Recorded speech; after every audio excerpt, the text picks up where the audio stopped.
Hey,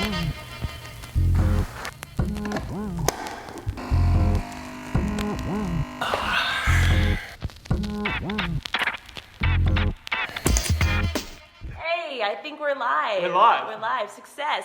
Sorry, we're a little bit late. We had a few technical issues, but I'm here with Glenn McIntosh. He is the weight psych and honestly an absolute legend. He talks all about non-dieting with psychology and how it can kind of fit into our lifestyle. So today we wanted to chat about Managing the weekend. Yeah. Yeah, This is a hard one, and this is one I get all the time. I'm sure you get Totally. pretty often. And we want to talk also about how to manage it when things don't go right. So firstly, I wanted to ask you, what's one of the tips that you find works for eating healthily on the weekend that you recommend to your clients? Yeah, totally. I think the first one is a big non-dieting idea is just allow yourself to eat and drink. If you drink a little bit more than normal, you know, that is a normal part of the process. Most of us do eat a little bit more on the weekend. And if we, if you don't allow yourself to eat, if you have like really rigid rules on the weekend, chances are you're going to break them pretty quick. This is what psychologists call the what the hell effect. You create these rigid rules, then you break them, you think, oh, I've stuffed my diet for the weekend, and then you just kind of go crazy. So it actually makes you overeat a little bit more. So that'd be the first tip, is just allow yourself to eat and drink a little bit more without the judgment. Oh, I love that. I love that. One of the things that also happens on the weekend is we tend to make a lot of our social occasions around food. So, you know, your mates will call you up and think you want to go for a cocktail, you want to go for coffee, you want to go for, brunch, lunch. You know, our lives revolve around eating. So if there's a way you can have a chat to your mates and go, you know what, guys, do you want to go for a walk? Just change it up a bit. Change it up. Let's go play tennis. Let's go do something that's a little bit different.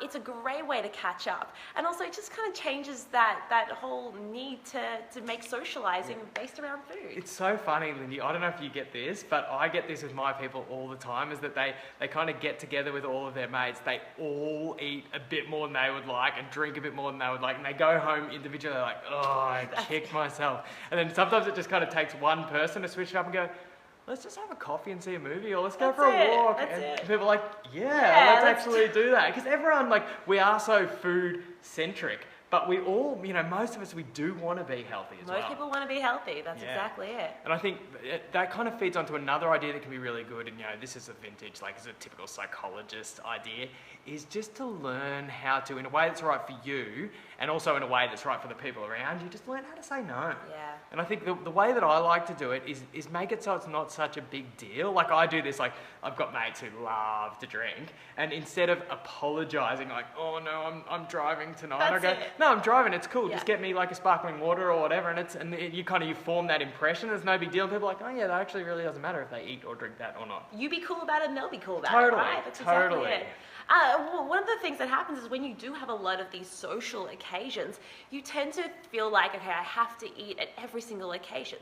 The weekend is actually a great time to really tune into your hunger and go, am I actually hungry? Yeah. Unlike work, you don't have, your breakfast, your morning tea, your lunch, that routine isn't there. So it's a really great time for you to actually go, I'm only going to eat when I'm hungry. So, on a weekend, let's say I've got brunch plans and I've got dinner plans, I may only eat at those two intervals and maybe have a snack or two in between just to make sure that I tie myself in. So don't feel like you need to eat at specific times, just really tuning into your body on the weekend. And that's a great way to kind of find that balance on the weekend. That's really cool too, and that's a great way to build these, because as you know, intuitive eating, it's a skill. Listening to your hunger and fullness, we do it because it works so much better than following a diet plan some sort of weight loss program, especially in the long term. And it's easier, but it still does require a bit of practice. Don't you have to practice? And I love that. A lot of my clients are going to be hearing that, is that the weekend is that time we don't have all those cues telling us when to eat and what to eat. For sure. So you can really listen to the intuition a bit more. Makes it so much easier, doesn't it? Just you always have an appetite, so you don't have to worry about what I should be eating or when I should be eating, because your body's going to naturally tell you when you should be eating and just how much your body needs at that specific time. I think it's really cool. As you're saying this, I think it's really good to use that weekend time as an opportunity to listen to to practice more of those intuitive eating skills, listening to how the body feels. That's a big one that I work with my Yes. people, you know. Not having the rule of this is a good food or this is a bad food, but experimenting with your body and finding out what foods make you feel light and fresh and energized, and what Yes. foods and in what amounts make you feel like sluggish and tired. That's and a bit exactly it. yuck. That's exactly it. And so it's a perfect time actually then to practice this. And then what happens is, and you would see this all the time, Lindy, is that when you over thousands of repetitions, so it takes a bit of time, but you pair how you eat with how you feel, you'll just gravitate towards the more healthy foods, but it'll come from a place of, I want to eat those foods, not a place of this is going to help me lose weight, or a place of, you know, this is too many calories, but you just develop this intuition to want to eat well. That is exactly it. I love what you're saying here. And you know, one of the things that does happen is when you do overeat, what are you going to do? How do you manage that? You know, on that Monday when you wake up, one of the things I hear is that, you know, I ate all week, and then on the weekend I went and ruined it.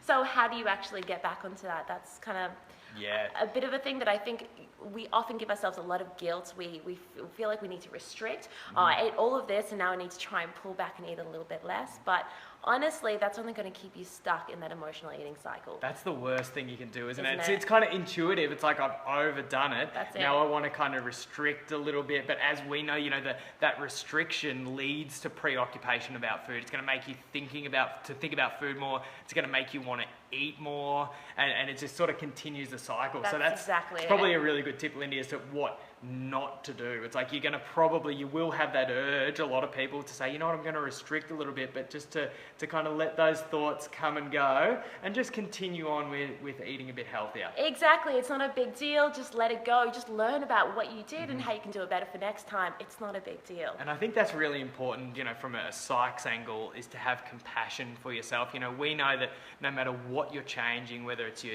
eating habits or your physical activity or anything else about your life, it is a process of back and forth. That, you know, that setbacks are just a natural part of the process of making progress. So and it's okay. It's okay. So okay to be imperfect and make mistakes. Yeah, I mean, there's almost no way that you can change without it. That's it. It's essential. So, guys, I hope you've enjoyed this. It's been a pleasure chatting to you, It's been Glenn. such a pleasure. I hope Coming you've on. liked it, guys. And please check out Glenn on Facebook, on Instagram, and on YouTube. You have this amazing YouTube channel. I highly recommend that you subscribe and check him out. Yeah, You're an guys, that'd be absolute awesome. legend. All right, thank you, Lindy. Thanks, Thank you, guys. Bye.